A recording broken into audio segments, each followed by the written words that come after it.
Uruguay is a country of 3.5 million people, with most of the population living in and around the capital city of Montevideo. Gross domestic product, purchasing power parity, is $29,000. 54% are Christian and 45% have no religion, making Uruguay the most secular nation in the Americas. Uruguay is regarded as one of the most socially progressive countries in Latin America. The meaning of Uruguay in the original Guarani language is not known for certain. However, one interpretation is that Uruguay means the river of painted birds. Uruguayans are of predominantly European origin, with 88% of the population claiming European descent.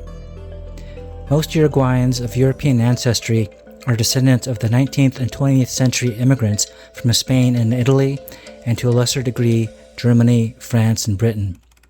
Earlier settlers migrated from Argentina. People of African descent make up around 5% of the total.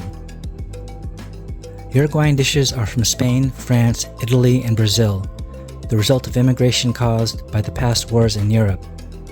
Meals typically contain meats, pastas, rice, and sweet desserts.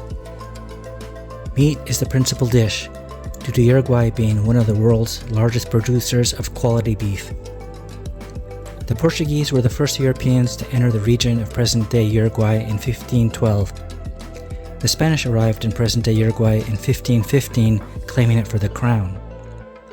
The indigenous people's fierce resistance to conquest, combined with the absence of valuable resources, limited European settlement in the region during the 16th and 17th centuries.